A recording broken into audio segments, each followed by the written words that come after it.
Dia 14 de dezembro, 2 Crônicas, capítulo 16. No 36º ano do reinado de Asa, subiu Baasa, rei de Israel, contra Judá e edificou a Ramá, para que a ninguém fosse permitido sair de junto de Asa, rei de Judá, nem chegar a ele. Então Asa tomou prata e ouro dos tesouros da casa do Senhor e dos tesouros da casa do rei e enviou servos a Ben-Hadad, rei da Síria, que habitava em Damasco, dizendo: Haja aliança entre mim e ti, como houve entre meu pai e teu pai. Eis que te mando prata e ouro. Vai e anula a tua aliança com Baasa, rei de Israel, para que se retire de mim. Ben-Hadad deu ouvidos ao rei Asa e enviou os capitães dos seus exércitos contra as cidades de Israel, e feriu a Ijon, a Dan, a Abel-Maim e todas as cidades armazéns de Naphtali. Ouvindo isso, Baasa deixou de edificar a Ramá e não continuou a sua obra. Então o rei Asa tomou todo o Judá, e trouxeram as pedras de Ramá e a sua madeira com que Baasa edificara. Com elas edificou Asa a Geba e a Mispa. Naquele tempo veio Anani a Asa, rei de Judá, e lhe disse: Porquanto confiaste no rei da Síria e não confiaste no Senhor teu Deus, o exército do rei da Síria escapou das tuas mãos. Acaso não foram os etíopes e os líbios grande exército com muitíssimos carros e cavaleiros? Porém, tendo tu confiado no Senhor, ele os entregou nas tuas mãos. Porque quanto ao Senhor, seus olhos passam por toda a terra, para mostrar-se forte para com aqueles cujo coração é totalmente dele. Nisto procedeste loucamente. Por isso, desde agora, haverá guerras contra ti. Porém, Asa se indignou contra o vidente e o lançou no cárcere, no tronco, porque se enfurecera contra ele por causa disso. Na mesma ocasião, oprimiu Asa alguns do povo. Eis que os mais atos de Asa, tanto os primeiros como os últimos, estão escritos no livro da história dos reis de Judá e Israel. No 39º ano do seu reinado, caiu Asa doente dos pés. A sua doença era em extremo grave. Contudo, na sua enfermidade não recorreu ao Senhor, mas confiou nos médicos. Descansou Asa com seus pais. Morreu no 41º ano do seu reinado. Sepultaram-no no sepulcro que mandara abrir para si na cidade de Davi. Puseram-no sobre um leito, que se enchera de perfumes e de várias especiarias, preparados segundo a arte dos perfumistas. Foi muito grande a queima que lhe fizeram destas coisas. Apocalipse, capítulo 5. Vi na direita daquele que estava sentado no trono um livro escrito por dentro e por fora, selado com 7 selos. Vi também um anjo forte, que proclamava em grande voz: Quem é digno de abrir o livro e de lhe desatar os selos? Ora, nem no céu, nem sobre a terra, nem debaixo da terra, ninguém podia abrir o livro, nem mesmo olhar para ele. E eu chorava muito, porque ninguém foi achado digno de abrir o livro, nem mesmo de olhar para ele. Todavia, um dos anciãos me disse: Não chores. Eis que o leão da tribo de Judá, a raiz de Davi, venceu para abrir o livro e os seus 7 selos. Então vi no meio do trono e dos 4 seres viventes e entre os anciãos de pé um cordeiro como tendo sido morto. Ele tinha 7 chifres, bem como 7 olhos, que são os 7 Espíritos de Deus enviados por toda a terra. Veio, pois, e tomou o livro da mão direita daquele que estava sentado no trono. E quando tomou o livro, os 4 seres viventes e os 24 anciãos prostraram-se diante do cordeiro, tendo cada um deles uma harpa e taças de ouro cheias de incenso, que são as orações dos santos, e entoavam um novo cântico, dizendo: Digno és de tomar o livro e de abrir-lhe os selos, porque foste morto, e com o teu sangue compraste para Deus os que procedem de toda tribo, língua, povo e nação, e para o nosso Deus os constituíste reino e sacerdotes, e reinarão sobre a terra. Vi e ouvi uma voz de muitos anjos ao redor do trono, dos seres viventes e dos anciãos, cujo número era de milhões e milhares de milhares, proclamando em grande voz: digno é o Cordeiro que foi morto de receber o poder e riqueza e sabedoria e força e honra e glória e louvor. Então ouvi que toda criatura que há no céu e sobre a terra, debaixo da terra e sobre o mar, e tudo que neles há, estava dizendo: aquele que está sentado no trono e ao Cordeiro, seja o louvor e a honra e a glória e o domínio pelos séculos dos séculos. E os 4 seres viventes respondiam: Amém.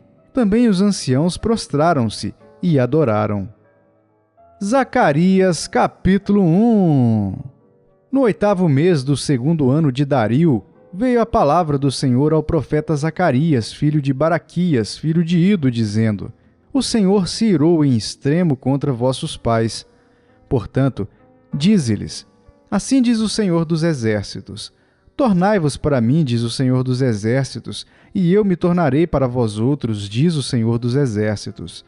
Não sejais como vossos pais, a quem clamavam os primeiros profetas, dizendo: Assim diz o Senhor dos Exércitos: Convertei-vos agora dos vossos maus caminhos e das vossas más obras. Mas não ouviram, nem me atenderam, diz o Senhor. Vossos pais, onde estão eles? E os profetas, acaso vivem para sempre? Contudo, as minhas palavras e os meus estatutos que eu prescrevi aos profetas, meus servos, não alcançaram a vossos pais? Sim, estes se arrependeram e disseram: Como o Senhor dos Exércitos fez tensão de nos tratar segundo os nossos caminhos e segundo as nossas obras, assim ele nos fez. No 24º dia do mês 11º, que é o mês de Sebate, no 2º ano de Dario, veio a palavra do Senhor ao profeta Zacarias, filho de Baraquias, filho de Ido. Tive de noite uma visão, e eis um homem montado num cavalo vermelho.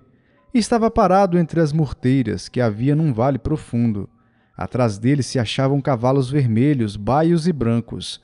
Então perguntei: Meu senhor, quem são estes?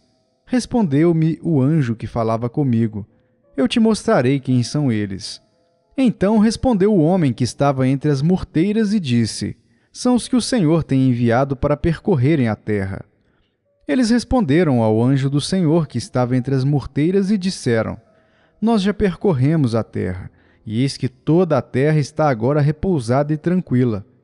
Então o anjo do Senhor respondeu: Ó Senhor dos Exércitos, até quando não terás compaixão de Jerusalém e das cidades de Judá, contra as quais está indignado faz já 70 anos? Respondeu o Senhor com palavras boas, palavras consoladoras, ao anjo que falava comigo. E este me disse: Clama, assim diz o Senhor dos Exércitos: com grande empenho estou zelando por Jerusalém e por Sião, e com grande indignação estou irado contra as nações que vivem confiantes, porque eu estava um pouco indignado, e elas agravaram o mal. Portanto, assim diz o Senhor: Voltei-me para Jerusalém com misericórdia. A minha casa nela será edificada, diz o Senhor dos Exércitos, e o cordel será estendido sobre Jerusalém. Clama outra vez, dizendo: Assim diz o Senhor dos Exércitos: As minhas cidades ainda transbordarão de bens. O Senhor ainda consolará a Sião e ainda escolherá a Jerusalém. Levantei os olhos e vi, e eis 4 chifres. Perguntei ao anjo que falava comigo: Que é isto? Ele me respondeu: São os chifres que dispersaram a Judá, a Israel e a Jerusalém. O Senhor me mostrou 4 ferreiros. Então perguntei: Que vêm fazer estes? Ele respondeu: Aqueles são os chifres que dispersaram a Judá, de maneira que ninguém pode levantar a cabeça. Estes ferreiros, pois, vieram para os amedrontar, para derribar os chifres das nações que levantaram o seu poder contra a terra de Judá para a espalhar. João capítulo 4. Quando, pois, o Senhor veio a saber que os fariseus tinham ouvido dizer que ele, Jesus, fazia e batizava mais discípulos que João, se bem que Jesus mesmo não batizava, e sim os seus discípulos, deixou a Judéia, retirando-se outra vez para a Galiléia. E era-lhe necessário atravessar a província de Samaria. Chegou, pois, a uma cidade samaritana chamada Sicar, perto das terras que Jacó dera a seu filho José. Estava ali a fonte de Jacó. Cansado da viagem, assentara-se Jesus junto à fonte por volta da hora sexta. Nisto, veio uma mulher samaritana tirar água. Disse-lhe Jesus: Dai-me de beber, pois seus discípulos tinham ido à cidade para comprar alimentos. Então lhe disse a mulher samaritana: Como sendo tu judeu, pedes a beber a mim, que sou mulher samaritana? Porque os judeus não se dão com os samaritanos. Replicou-lhe Jesus: Se conheceras o dom de Deus e quem é o que te pede, dai-me de beber, tu lhe pedirias, e ele te daria água viva. Respondeu-lhe ela: Senhor, tu não tens com que atirar, e o poço é fundo. Onde, pois, tens a água viva? És tu, porventura, maior do que Jacó, o nosso pai, que nos deu o poço do qual ele mesmo bebeu, e bem assim seus filhos e seu gado? Afirmou-lhe Jesus: Quem beber desta água, tornará a ter sede.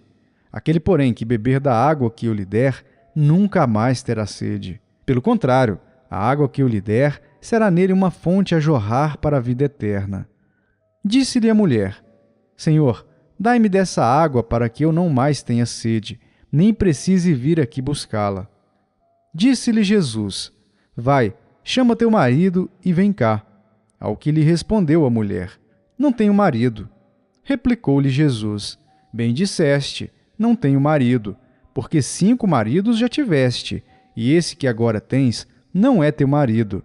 Isto disseste com verdade. Senhor, disse-lhe a mulher, vejo que tu és profeta. Nossos pais adoravam neste monte. Vós, entretanto, dizeis que em Jerusalém é o lugar onde se deve adorar. Disse-lhe Jesus: Mulher, podes crer-me que a hora vem, quando nem neste monte nem em Jerusalém adorareis o Pai. Vós adorais o que não conheceis. Nós adoramos o que conhecemos, porque a salvação vem dos judeus. Mas vem a hora, e já chegou, em que os verdadeiros adoradores adorarão o Pai em espírito e em verdade, porque são estes que o Pai procura para seus adoradores. Deus é espírito, e importa que os seus adoradores o adorem em espírito e em verdade. Eu sei, respondeu a mulher, que há de vir o Messias chamado Cristo. Quando ele vier, nos anunciará todas as coisas. Disse-lhe Jesus: Eu o sou, eu que falo contigo. Neste ponto, chegaram os seus discípulos e se admiraram de que estivesse falando com uma mulher. Todavia, nenhum lhe disse: Que perguntas? Ou por que falas com ela? Quanto à mulher, deixou o seu cântaro, foi à cidade e disse àqueles homens: Vinde comigo e vede um homem que me disse tudo quanto tenho feito. Será este, porventura, o Cristo? Saíram, pois, da cidade e vieram ter com ele. Nesse interim, os discípulos lhe rogavam, dizendo: Mestre, come! Mas ele lhes disse: Uma comida tenho para comer que vós não conheceis. Diziam então os discípulos uns aos outros: Ter-lhe-ia, porventura, alguém trazido o que comer? Disse-lhes Jesus: A minha comida consiste em fazer a vontade daquele que me enviou e realizar a sua obra. Não dizeis vós que ainda há 4 meses até a ceifa? Eu, porém, vos digo: erguei os olhos e vede os campos, pois já branquejam para a ceifa. O ceifeiro recebe desde já a recompensa e entesoura o seu fruto para a vida eterna. E de Sarte se alegram tanto o semeador como o ceifeiro, pois no caso é verdadeiro o ditado: um é o semeador e outro é o ceifeiro. Eu vos enviei para ceifar o que não semeastes. Outros trabalharam e vós entrastes no seu trabalho. Muitos samaritanos daquela cidade creram nele em virtude do testemunho da mulher que anunciara: Ele me disse tudo quanto tenho feito. Vindo, pois, os samaritanos ter com Jesus, pediam-lhe que permanecesse com eles, e ficou ali 2 dias. Muitos outros creram nele, por causa da sua palavra, e diziam à mulher: Já agora não é pelo que disseste que nós cremos, mas porque nós mesmos temos ouvido e sabemos que este é verdadeiramente o Salvador do mundo. Passados 2 dias partiu dali para a Galiléia, porque o mesmo Jesus testemunhou que um profeta não tem honras na sua própria terra. Assim, quando chegou a Galiléia, os galileus o receberam, porque viram todas as coisas que ele fizera em Jerusalém por ocasião da festa, a qual eles também tinham comparecido. Dirigiu-se de novo a Caná da Galiléia, onde da água fizera vinho. Ora, havia um oficial do rei cujo filho estava doente em Cafarnaum. Tendo ouvido dizer que Jesus viera da Judéia para a Galiléia, foi ter com ele e lhe rogou que descesse para curar seu filho que estava à morte. Então Jesus lhe disse: Se porventura não virdes sinais e prodígios, de modo nenhum crereis. Rogou-lhe o oficial: Senhor, desce antes que meu filho morra. Vai, disse-lhe Jesus, teu filho vive. O homem creu na palavra de Jesus e partiu. Já ele descia quando seus servos lhe vieram ao encontro, anunciando-lhe que o seu filho vivia. Então indagou deles a que hora o seu filho se sentira melhor. Informaram: ontem, à hora 7ª, a febre o deixou.